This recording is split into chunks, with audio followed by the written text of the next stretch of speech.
Hi, boys and girls. I hope you had a wonderful day yesterday. It was beautiful outside. Today, I want to read you a nonfiction book. It's called Chick Life Cycle, and it's by the Science Vocabulary Readers from Scholastic. You might have seen this in the magazine, or you might have already purchased this book. But I bought a bunch of these, so as you can see, I have so many. So I'm going to try to read as many as I can to you. Kind of cool. They actually just arrived at my house, so I was really excited about this. So I'm going to read it out loud. I want you to listen to how I'm reading it, listen to that inflection in my voice as I'm reading it. I want you to emulate it when you're doing your own reading in your own books. And I also want you to keep an eye out for those nonfiction text features that you may see. As I'm reading, you can call it out. I can't hear you, but I'm sure you're doing it. And I also want you to learn something, because that's what nonfiction is all about. So let's learn about a chick's life cycle. Here we go. Contents. So here we see it says Chapter 1, Chicks and Chickens. That starts on page 4. Then it tells us, so this has all the different chapters, and it breaks it apart. So it tells us the first part is about chicks and chickens. The second part of this book is going to be An Egg is Laid. The third part of this book is called Time to Hatch. And the fourth part of this book is, it says Growing Up. And that's on page 18.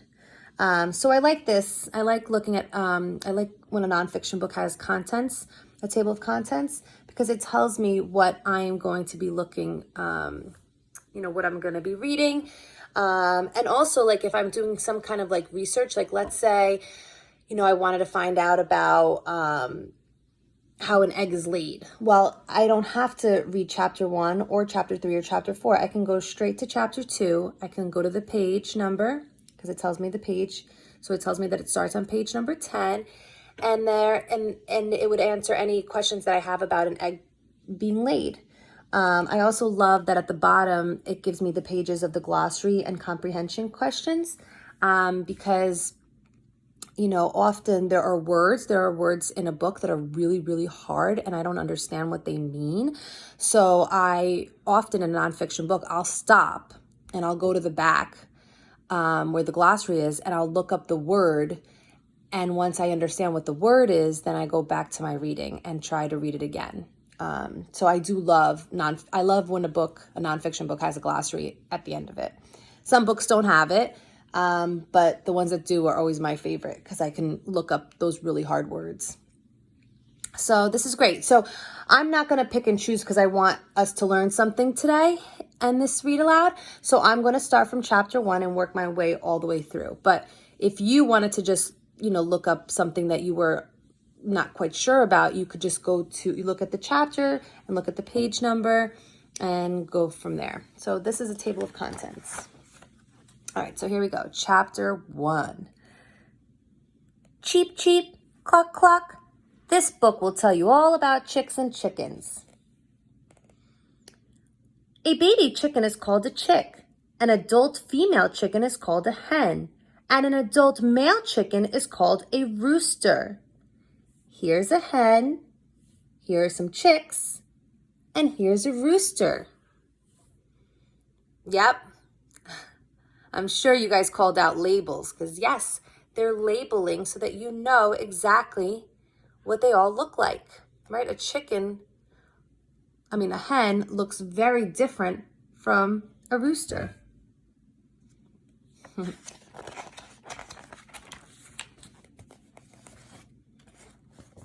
No, maybe I'll do it like this so you can see better.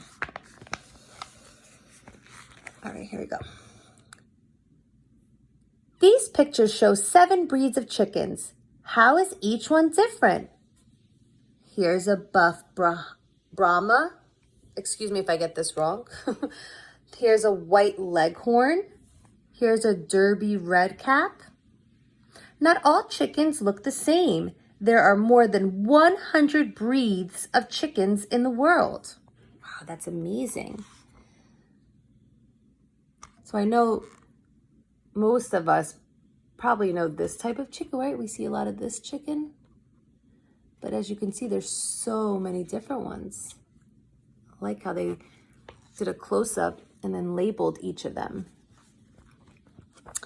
So here's a white lace red Cornish. Here's a silver Campine. Here's a Dominique.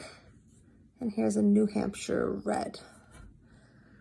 All of the chickens in one breed have feathers with the same color and pattern. Now look at this. So see, these are all chickens, but they all look a little different. The feathers are different colors. Some of them have like some type of pattern to them. Very cool.